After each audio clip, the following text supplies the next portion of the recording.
여러분 안녕하십니까, 진성호입니다.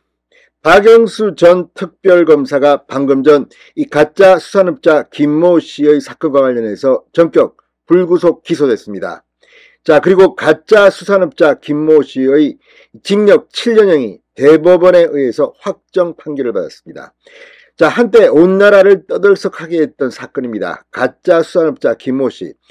당시 현직 전직 할 것 없이 이 이름만 들어도 알 수 있는 사람들이 대거 등장했습니다. 자, 박지원 전 국정원장, 현직 국정원장 시절에 이 수산업자로부터 선물을 받았다는 물증들이 드러났습니다. 선물입니다. 명절 선물. 그렇지만 박지원 전 국정원장은 법적 구형, 법적 기소는 되지 않았습니다. 그렇지만 도덕적으로는 상당히 큰 타격을 받았습니다. 이외에도 여러 명의 중진 정치인, 전현직 정치인의 이름이 나왔습니다. 김무성 전 의원, 홍준표 대구시장, 상당히 많은 사람들 이름이 나왔습니다. 홍준표 대구시장은 이 가짜 수산업자를 만나고 이 사람 사기치겠다고 생각하고 일절 끊었다고 했습니다. 아무튼 이 전현직 언론인 정치인들의 소개로 상당히 거물 정치인들을 실제 가짜 수산업자는 만났고, 특히 포항을 중심으로 상당히 많은 현직 국회의원, 시장 이름까지 나왔습니다. 경찰 간부도 나왔습니다. 자, 오늘 서울중앙지검은 이와 관련돼서 정치인은 없습니다. 자, 박영수 전 특검과 전현직 검사 언론인들을 대거 재판에 넘겼습니다. 진성호의 융단 폭격 시작합니다. 가짜 수산업자 김모 씨를 융단 폭격합니다. 방송에 앞서 아직 진성호 방송에 구독자가 아니신 분은 붉은색 구독 버튼 눌러주십시오. 더 좋은 방송으로 보답하겠습니다. 자, 가짜 수산업자 사건, 이 사기 사건은 정말 대한민국의 로비, 정치인과의 관계, 그 중간에 언론인들의 부적절한 행위 등이 정말 한꺼번에 노출된 참으로 창피한 사건이었습니다. 이렇게 이 사법적 절차는 마무리되지만 아무튼 이번 사건을 통해 얼마나 대한민국 정치가 썩었는지를 알 수 있었습니다. 이렇게 아무런 도덕적 것도 없이 무슨 외제차를 제공받는가 하면 무슨 향응을 받고 아무튼 정말 창피 그 자체입니다. 자, 서울중앙지검 형사 3부 김수민 부장검사는 오늘 박영수 전 특별검사와 이 수산업자 김씨 등 모두 6명 이 부정청탁 및 건품수수의 금지에 관한 법률 청탁금지법 위반 혐의로 불구속 기소했다고 발표했습니다. 이와 별도로 가짜 수산업자 김모 씨는 징역 7년형이 확정됐습니다.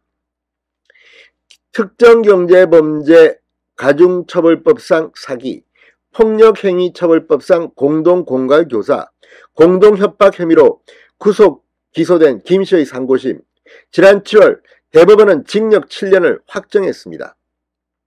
자, 그런데 이번에 또 한 번 더 이 가짜 수산업자 김 씨는 기소가 됐습니다. 2018년 6월부터 지난해 1월까지 선동 오징어 배에서 잡아 바로 얼린 오징어에 투자하면 수개월 안에 서너 배의 수익을 낼 수 있다고 속여 피해자 7명으로부터 모두 116억여 원을 받아 챙긴 혐의로 재판에 넘겨졌습니다. 김 씨는 또 사기 피해자가 투자금을 돌려달라고 요구하자 부하 직원들과 함께 피해자를 협박한 혐의, 부하 직원을 동원해 중고차 판매업자를 협박하고 돈을 받아낸 혐의도 함께 받았습니다.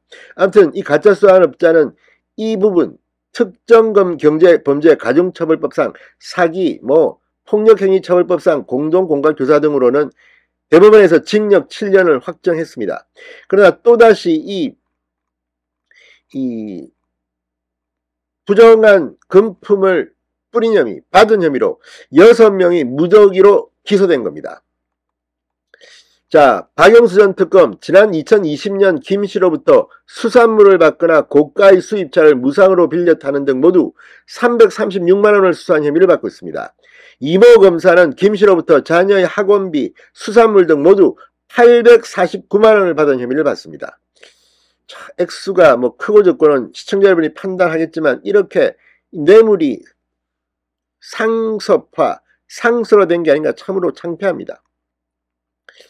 모 언론인 A씨는 수산물과 골프채 등 모두 357만 원을 수수한 혐의로, 또 다른 언론인 이 B씨는 고가의 수입차를 무상으로 이용하거나 유흥 접대를 받는 등 모두 942만 원을 받은 혐의로 기소됐습니다. 또 다른 일간지에서 기자로 일하던 C씨는 고가의 수입차를 무상으로 이용하는 등 모두 535만 원을 수수한 혐의를 받습니다. 자, 수산업자, 가짜 수산업자입니다. 김씨, 박영수 전 특검 등 5명에게 모두 3,019만 원 상당의 금품을 제공한 혐의로 함께 재판을 받게 됐습니다. 그러니까 가짜 수산업자 김씨는 준 사람, 저쪽은 나머지 5명은 받은 사람. 다만 김무성 전 의원과 방송국 기자 D씨에 대해서는 혐의 없음 처분을 했습니다. 고가의 차량을 무상으로 이용했다는 의혹이 일었던 김무성 전 의원의 경우 렌트비를 모두 지급한 점 등에 비춰봤을 때 범행 의도를 인정하기 어렵다고 봤습니다. 대신 김무성 전 의원의 친형제는 사기를 당했습니다. 가짜 수산업자에게 피해자입니다. 또 자녀의 대학 등록금을 받았다는 의혹이 일었던 이 한 언론인은 등록금을 빌렸다가 갚은 사실이 인정돼 혐의 없음 처분을 내렸다고 검찰은 설명했습니다. 검찰은 현직 검사 등 공직자, 언론인들이 피해 100억 원 이상의 사기 행각을 벌인 가짜 수산업자로부터 금품 등을 수수해 공직자 등의 공정한 직무 수행에 대한 국민의 신뢰를 심대하게 제시킨 중대사안이다. 죄에 상응하는 형이 선고될 수 있도록 공소유지에 만전을 기하겠다고 밝혔습니다. 자, 김무성 전 의원은 이번에 기소는 되지 않았습니다. 무혐의 처벌을 받았지만 지난번 민주평통 이 수석 부의장 이 자리에 내정됐다가 이 일 등등이 문제가 돼 본인이 스스로 맞지 않겠다고 밝힌 적도 있습니다. 그러니까 사실상 김무성 전 의원도 피해를 본 셈입니다. 자, 어쨌든 간에 이 박영수 전 특검 정의의 상징처럼 알려졌지만 이번 가짜 수산업자 사건 또 이 대장동과 관련된 의혹 등 아무튼 대한민국에 믿을 사람이 별로 없는 것 같습니다. 진성호의 융단 폭격이었습니다. 여러분 감사합니다.